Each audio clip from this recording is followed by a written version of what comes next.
साथ संगत जी, प्यार से कहना धन निरंकार जी।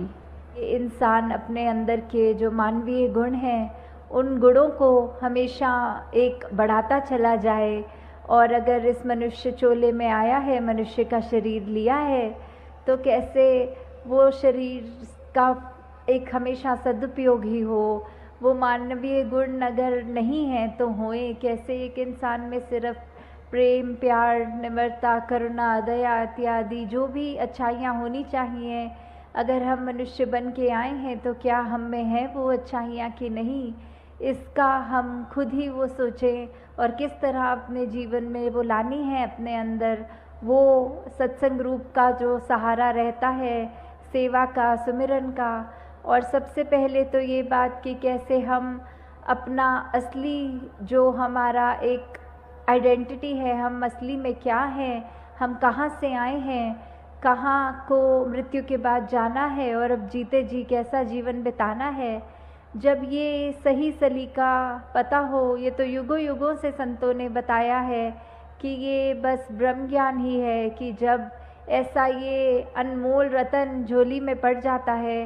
तो फिर यही बात होती है कि हमारा मुख उजला हुआ है और अब हमें वो समझ है कि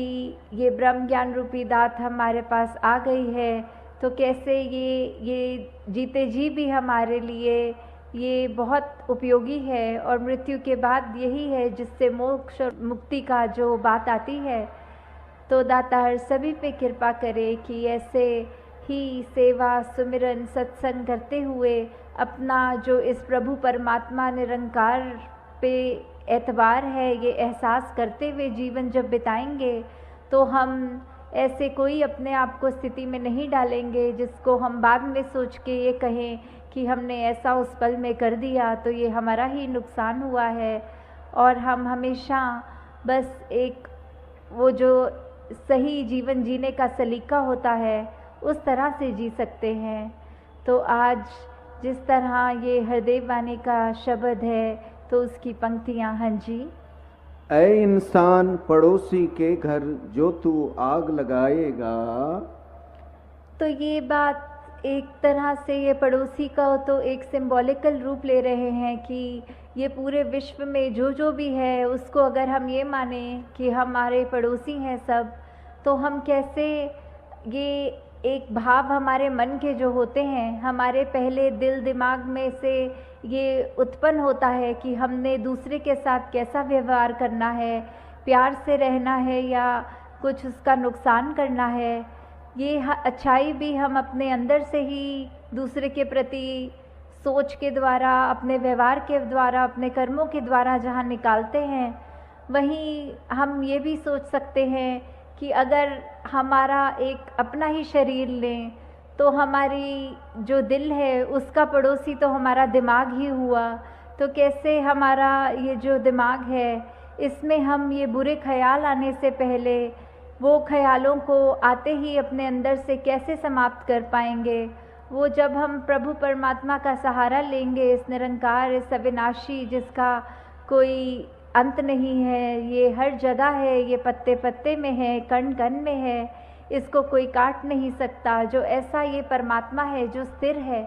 जो हमेशा से कायम दायम है, जब हम इसका सहारा लेते हैं तो ही वो बात हमारे अंदर ढलती है कि फिर हम जानबूझकर अपने दिमाग में कोई ना गलत बात किसी के प्रति, ना ही कोई अपने लिए नुकसानदायक ये सोच को उत्पन्न भी होने देंगे। और वो कर्म तो दूर की बात कि फिर दूसरे के लिए नुकसान के लिए कोई कर्म हमारा होगा। जैसे इस बात में ये आ रहा है कि कैसे हम अगर कोशिश करेंगे कि अपने पड़ोसी को का घर जला दें तो फिर वो बात कि हमने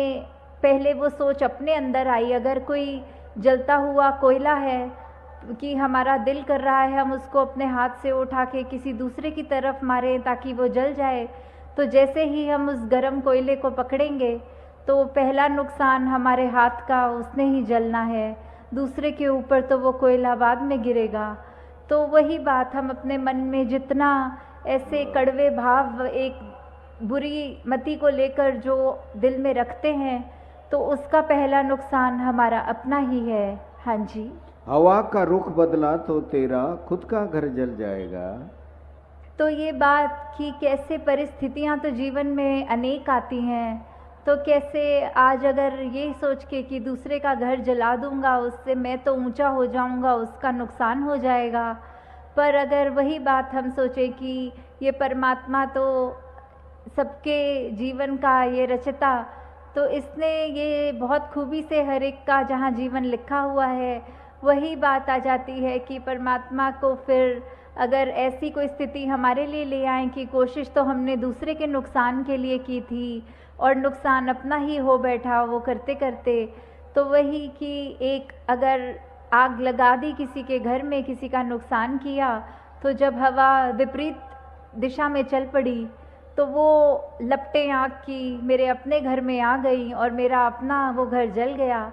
और यही बात एक शायर ने भी बहुत खूबसूरती से की है, अरे ओ जलाने वाले ये तेरा ही था नशेमन, जिससे तूने फूंक दिया मेरा आशियाँ समझ के। कि कहाँ तूने कोशिश तो करी थी कि मेरा घर जलाए, पर वो तेरा स्वयं का नुकसान हो गया। उसमें किसी दूसरे के लिए जब हम एक अहित भाव मन में रखते हैं तो उसका नुकसान तो परमात्मा पे है कि वो किस तरह उसको बचाएगा, पर हमारा नुकसान फिर होने से कोई नहीं रोक सकता। हाँ जी। अगर पड़ोसी दुख पीड़ा से रोएगा कुरलाएगा, ये निश्चित है तू सुख की ना नींद कभी सो पाएगा। तो यही हम स्वयं अपने जीवन में जब देखते हैं कि ये चलो इसमें उदाहरण पड़ोसी का चल रहा है, पर अगर एक हम ब्रॉडर विजन रखें, एक हम संसार में उस तरह देखें कि किसी को पीड़ा में जब हम देखते हैं कि दूसरा एक बहुत ही परेशान है या उसके जीवन में कोई ऐसी स्थिति चल रही है जो वो रो रहा है और उसको उस समय वो हमारी तरफ से एक मरहम का काम होना चाहिए, पर हम भी उसको वो चोट पहुंचाते ही जा रहे हैं, तो फिर उससे हमारे ऊपर क्या असर पड़ेगा। हम उस समय क्या रात को खुद अच्छी तरह सो पाएंगे कि हमने दूसरे का नुकसान किया तो इसमें हमें बहुत आनंद आ गया, हम तो अब बहुत चैन में हैं? नहीं, ऐसा नहीं हमको भाव मन में आएंगे। हमें तो यही होता है कि जिस तरह भी हो सके हम दूसरे को किसी तरह का भी एक कंफर्ट दें उसके जीवन में। हमारे लिए वजह से कोई अगर थोड़ा सा भी सुधार आ जाए तो उससे हमें बिल्कुल परहेज़ नहीं करना, हमें कोशिश करके हर पल अपना ऐसे दे देना है। तो एक बचपन में कहानी जो पढ़ी थी इसी उदाहरण पे है कि एक बच्चा था और एक उसका मित्र था। तो उस बच्चे ने, उसके पास बहुत सारी टॉफ़ी थी, वो खाने की मिठाई थी, और दूसरा जो उसका मित्र था उसके पास बहुत अलग तरह के छोटे छोटे पत्थर थे जो कंचों जैसे होते हैं। तो उन दोनों ने एक दिन ये कहा कि ऐसा करते हैं, तुम मेरे सारे वो कंचे रख लो, मैं तुम्हारी सारी मिठाइयाँ ले लूँगा, क्योंकि बहुत दिन से हम अपनी ये चीज़ों के साथ ही अपने पास ही हैं, तो इससे मेरा ये मिठाई तुम्हें भी टेस्ट आ जाएगा और तुम इतने मज़े से जो कंचे खेलते हो वो थोड़ा आनंद मैं भी ले लूँ। तो ये जब ऐसा करते हैं तो जिस दोस्त के पास वो मिठाई होती है वो अपनी सारी की सारी मिठाई उसको दे देता है,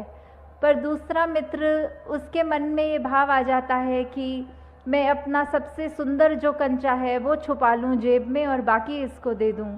तो ऐसा ही वो करता है, और जब ये अपने अपने घर रात को दोनों मित्र चले जाते हैं तो बात वही आती है कि जिसने अपना सब कुछ दे दिया, पूरी मिठाई दे दी, वो मित्र तो बहुत ही चैन की नींद सो जाता है कि आज मुझे शुक्र है इस परमात्मा का कंचों से खेलने को मिल गया। पर जिसके मन में खोट होता है, जिसने वो एक कंचा छुपा कर रखा था, वो बिल्कुल रात को अच्छी तरह नहीं सो पाता। उसके मन में ये ख्याल आता है कि मैंने तो चलो चालाकी की, कोई बात नहीं, पर कहीं ऐसा तो नहीं है मेरे मित्र ने जो उसकी सबसे अच्छी टेस्टी जो मिठाई थी वो मुझसे छुपा ली हो। तो वही बात इस उदाहरण से भी यही आती है कि कैसे हम अगर दूसरे का जहाँ नुकसान करेंगे, उसका होना नुकसान या ना होना ये तो परमात्मा के हाथ हाथ में है, पर हमारा उससे नुकसान निश्चित है। हाँ जी।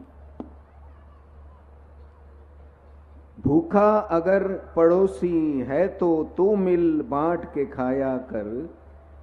तो कैसे हमारे इसमें व्यवहार के अंदर जहाँ अच्छाइयाँ हमें प्रतिदिन और डालनी चाहिए, वहीं दूसरों के हित के लिए कि अगर हमें कोई दिख रहा है कि किसी की स्थिति उस रूप में है कि अगर किसी को किसी चीज़ की आवश्यकता है और वो चीज़ अगर हमारे जीवन में है, चाहे वो कोई वस्तु के रूप में हो या कभी कभी किसी को सिर्फ एक इमोशनली एक मन से सिर्फ एक चाहिए होती है, वो सांत्वना कह लें या जो भी, कि हम अपने मन के रूप में उसको एक तरह से एक राहत दे सकें। चाहे कोई भी रूप हो जीवन में, किसी के पास अगर कोई चीज़ नहीं और हमारे पास वो है, तो हम उसको अगर उसके साथ बांटेंगे, अगर हमारे को तो परमात्मा ने ऐसा दिया है कि हमारा ये भंडार भरे हुए हैं, क्योंकि परमात्मा जितना भी देता है हर एक को, वो उसके लिए बिल्कुल उतना ही आवश्यक होता है। ये इसी में ही भक्तों ने शुरू से ही अभी तक भी ये शुक्राना किया है कि दातार तूने जो दिया बहुत अच्छा दिया, जो जीवन मेरे लिए बनाया वो बहुत सुंदर बनाया। उसमें फिर अगर चाहे खुद की शरीर की पीड़ा, आर्थिक प्रॉब्लम्स, कुछ भी ऐसा हो, उसमें भी भक्त तो सिर्फ शुक्राना करते हैं कि क्या पता इससे भी बुरा होना हो, प्रभु तूने तो बचा लिया, तूने तो जीवन बहुत ही संवार के आसान कर दिया है। तो ऐसी स्थिति में भी जब हम अपना आराम, अपनी चीज़ें दूसरों के साथ जो हमें और ज़रूरतमंद भी लगते हैं या हमें नहीं भी लगते, फिर भी हमारा किरदार ऐसा बने कि हम दूसरों से चीज़ें जब शेयर करें, एक उस तरह उनको आराम मिले, तो वो जब हम करेंगे, ये मिल बांट के पड़ोसी के साथ जब खाएंगे, तो उसका जो एक आनंद हमें मिलेगा, वो हमारा जीवन में जो हमको खुशी देगा, वो हमें कोई वस्तु नहीं दे सकेगी। वो अपने चरित्र को जैसे जैसे हम निखारेंगे, वो हमको एक सेटिस्फैक्शन तभी मिलेगी। उस अनुसार जब चलता है तो ही एक सफल जिंदगानी बनती है। साथ संगत जी, प्यार से कहना, धन निरंकार।